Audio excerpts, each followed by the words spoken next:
Hello, hello. Well, let's wait a little bit like we always do for the YouTube link.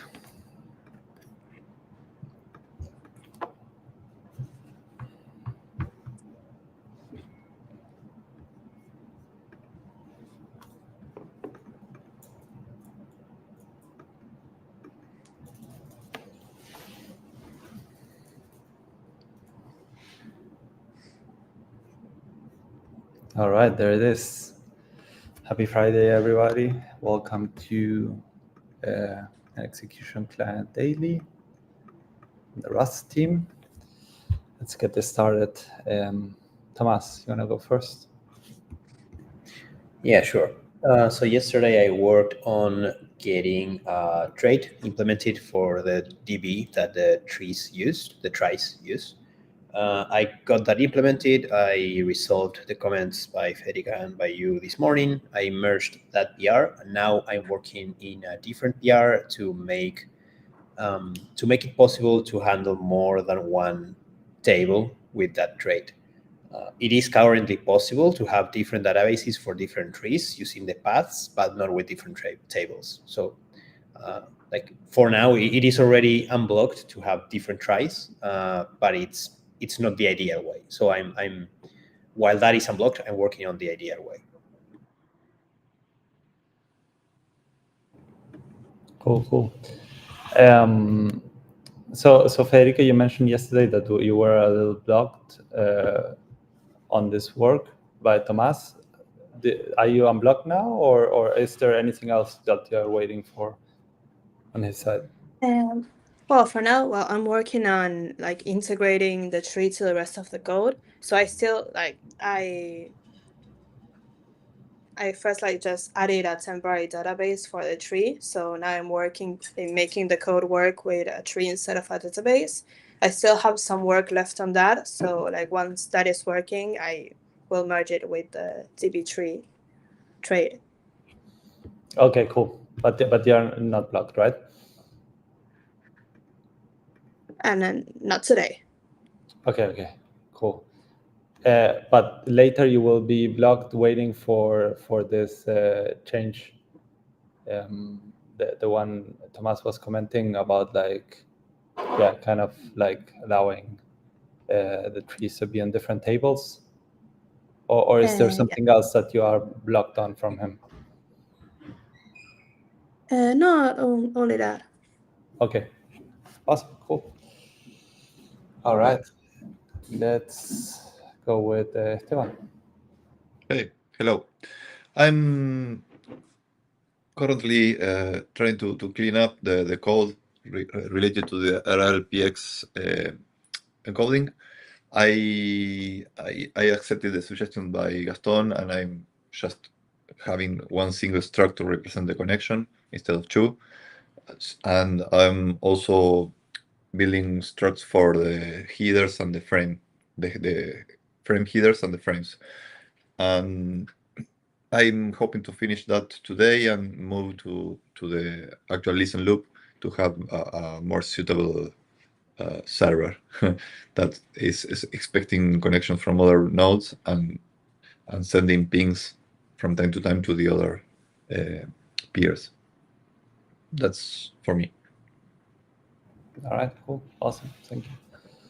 Well, Federica, I guess you gave us your update, right? But do you have something else? Okay, cool. Yeah. Oh, sorry, no, nothing. Okay, Gaston? Hello. Well, yesterday I talked with Esteban. He showed me how he was testing the protocol, the 2P protocol, and I started working on. I found some hype tests on the ETH capability, so I started working on make them pass, but I found a bug, and it's that the chain file that this test used is in a pre-merge format. Basically, the base fee per gas field is missing. So I sent a fix for that, but well, we are discussing with Martin if we should actually make it an optional field, or maybe try to change that chain file or something like that, change the hype test. So yeah, I'm thinking of that, what we should do. Yeah, so to give a little bit more context, so the idea for us is to only support post-merge networks, so that we keep the code base more minimalistic, and there's not really a need to support stuff pre-merge.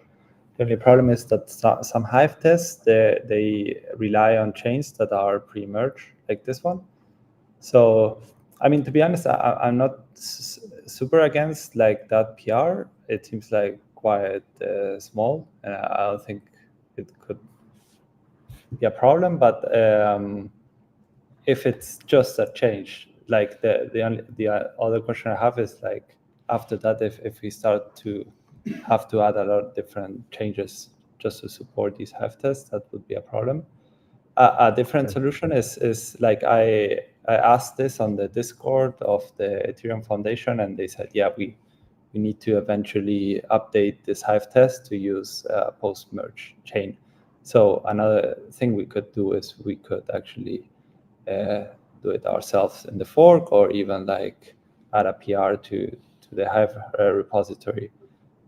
What I'm not sure if it's just a matter of updating the Genesis config, or then we have to update everything else because it breaks. So yeah, let's take this offline and see like what's the quickest path to get this going. By the way, this Hive test, it's part of the P2P test, or is it another one?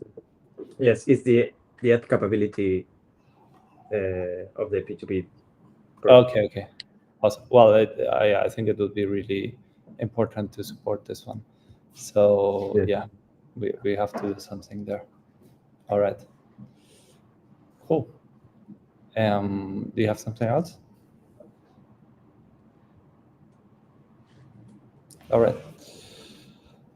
Okay. On my side, I've been reading a lot from guests, especially around the account management. So to give a little bit more context, we have like the two endpoints related to sending a transaction, send raw transaction, which is a transaction that has been already signed.